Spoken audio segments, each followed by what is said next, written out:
kundra ligjit, në një kohë kur çdo gjë po ecste sipas një agjende të miratuar bashkërisht për konsultat me qytetarët, me radhë, Edi Rama ndryshon me njëherë qëndrim, kur e pasën mbar Shqipërinë.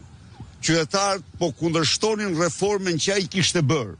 Dhe natyrisht e kuptoi se projektin e tij nuk do ta miratonte njëri, ndërpreu në mënyrë të njëanshme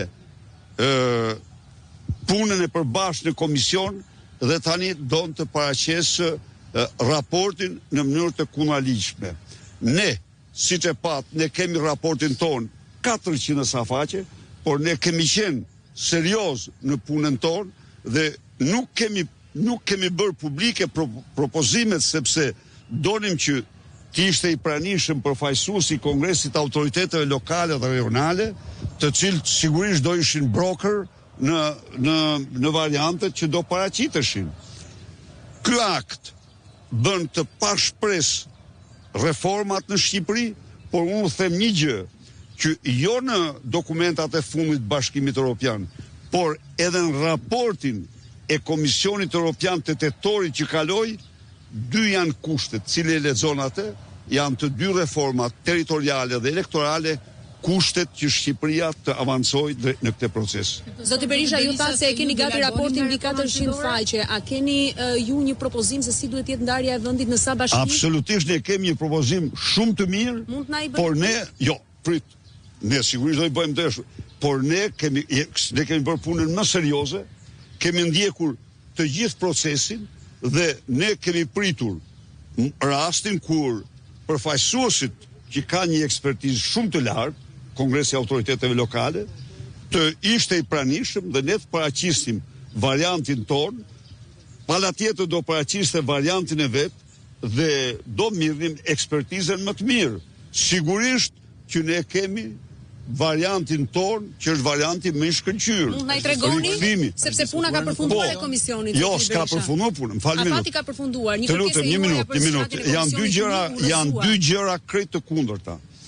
Puna dhe afatet e komisioneve bipartizan janë nuk ka komision bipartizan që të ketë përfunduar kohën në afatin e përcaktuar, gjithmonë ato janë shty dhe ky afat duhet të shtyej dhe diskutimi i fundit që është bërë si komision është bërë pikërisht për shtytjen e afatit, por Edi Rama ka urdhëruar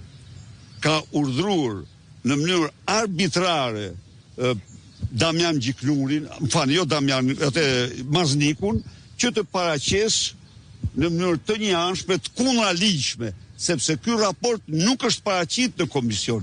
Nuk mund të paraqitet në parlament një raport që s'është paraqit në komision. Sipas Partisë Demokratike. Ka pasur një dakordsi në dienin tuaj në komision që ti jep një rol ndërmjetësues këtyre ekspertëve ndërkombëtar. Pra palët vinë me secili pa diskutim. Dhe ky rol ndërmjetësues është i domosdoshëm. Është i domosdoshëm. Pse? Kongresi i Autoriteteve Lokale Rajonale, por edhe në Komisionin Evropian, sepse Europa është dhe Europa e rajoneve. Edhe në Komisionin Evropian ka një ekspertizë të jashtëzakonshme për reformat territoriale dhe ne duhet ta mirnim atë si në mënyrë që të jepim vendit një reformë të vërtet territoriale. Kaq është. Këta veprojnë në mënyrë të njëanshme, shkelmoj. Ne asgjë studitemi. Ne kemi patur të qartë që në fillim që ai kështu do veprojë. Por ai e pa se konsultat kudo qytetarët u ngritën dhe hodhën poshtë ndarjen e tij territoriale. Sipas Partisë Demokratike, cila duhet të jetë ndarja në sa bashki duhet të jetë i ndar vendi?